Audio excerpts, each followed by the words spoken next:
दिल में हो आग और हौसले हो बुलंद तो रुई उद्योग से शुरुआत करने वाला भी आज विश्व का सबसे बड़ा उद्योगपति बन सकता है। आज विश्व का सबसे बड़ा उद्योगपति बन सकता है। जी हाँ दोस्तों, मैं बात उन्हीं शख्स की कर रहा हूँ जिनकी शख्सियत भारत ना बल्कि विश्व के कोने कोने में फैली हुई है, जिनका योगदान भारत में सदियों सदियों तक याद किया जाएगा।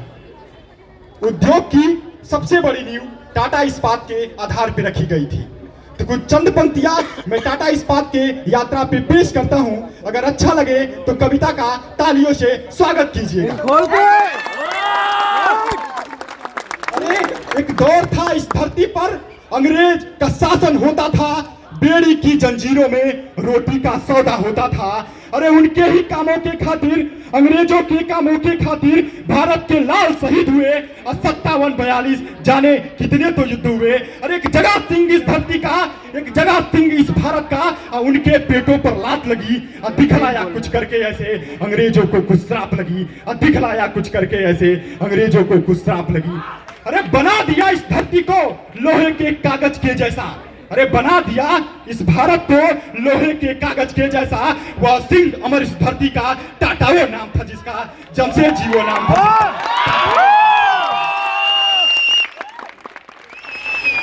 और चलते चलते इस दौर में वो भी एक दिन आया था। अरे चलते चलते इस दौर में वो भी एक दिन आया था जब गई कंपनी घाटे में और तनख्वाह भी देना मुश्किल था। और अगली पंक्तियों पर दोस्तों आपके तालियों की गड़गड़ाहट यूं आसमान में चहकती हुई चिड़ियों की तरह बरसनी चाहिए। अरे चलते चलते इस दौर में वो भी एक दिन आया था जब गई कंपनी घाटे में और तनख्वाह भी देना मुश्किल था। तब शेरनी मेहरबाई ने और टाटा का फिर से मान रखा, और तब शेरनी मेहरबाई ने और टाटा का फिर से मान रखा, और जुबली डायमंड को गिरवी रख भारत का फिर से शान रखा।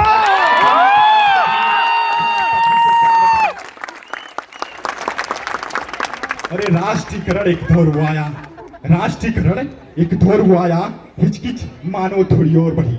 अरे राष्ट्रीयकरण एक दौर वो आया, हिचकिच मानो थोड़ी और बढ़ी। एक और खड़ी सरकार की सेना, अरे मानो लिए कुछ रोष अड़ी। अरे फिर नए सिंह के करामात ने और रास्ते को ऐसा मोड़ लिया, फिर नए सिंह के करामात ने और रास्ते को ऐसा मोड़ लिया। वह नाम जेआरडी अमर रहे, टाटा को फिर से रोक लिया। अरे वह नाम जेआरडी अमर रहे, टाटा को फिर से रोक लिया। अरे राष्ट्रीयकरण रह गई धरा पर, राष्ट्रीयकरण रह गई धरा पर, सरकार ने मुंह की खाई थी। अरे राष्ट्रीयकरण रह गई धरा पर, सरकार ने मुंह की खाई थी, पर मानी नहीं वह राष्ट्रीयकरण फिर एक बार और लाई थी। पर मानी नहीं वह राष्ट्रीयकरण फिर एक बार और लाई थी। वह सिंह पुनः था उस द्वार पर, लिया कामों को हाथ अड़े। अरे वह सिंह पुनः था उस द्वार पर, लिया कामों को हाथ अड़े, और रोक लिया फिर से इसको। फिर रतन टाटा जी साथ खड़े और रोक लिया फिर से इसको।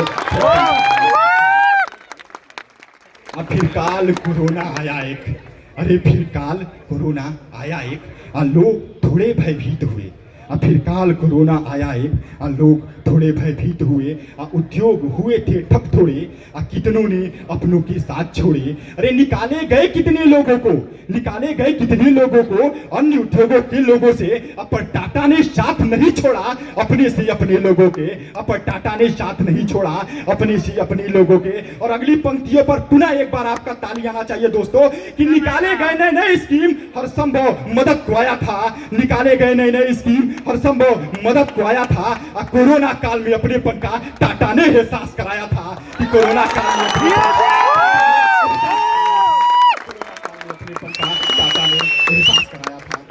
दोस्तों हम जानते हैं कि समूह के जितनी भी कमाई होती है उसका 66% हिस्सा अलग अलग चैरिटी में दान दे दिया जाता है। ये परंपरा माननीय जमशेदजी टाटा के द्वारा और उनके परिवार के द्वारा हमेशा से कायम रखा गया है। तो कुछ चंद पंक्तियां वहां भी मैं पेश करूंगा, अच्छा लगे तो पुनः एक बार आप कविता का तालियों से स्वागत कीजिए। अरे एक दानवीर जो कड़व है द्वापर युग से जाना जाता है, एक दानवीर जो कड़व है द्वापर युग से जाना जाता है, और कलयुग की धरती पर एक रतन अरे दानवीर कहलाता है। अरे सबने देखा था काल कोरोना, सबने देखा था काल कोरोना, आता था जब सब कोरोना। अरे सबने देखा था काल कोरोना, आता था जब सब कोरोना। अरे जब बेड न रह गई सोने के लिए, तब एक टाटा आया था देने के लिए। जब बेड न रह गई सोने के लिए, तब टाटा आया था देने के लिए। और अगली पंक्तियों पर पुनः आपकी तालियां होनी चाहिए दोस्तों, कि कितनों के पास अनेक है धन, अरे कितनों के पास अनेक है धन, पर हर कोई दे न पाता है। और जो हर विपदा में साथ रहे, वह रतन वीर कहलाता है।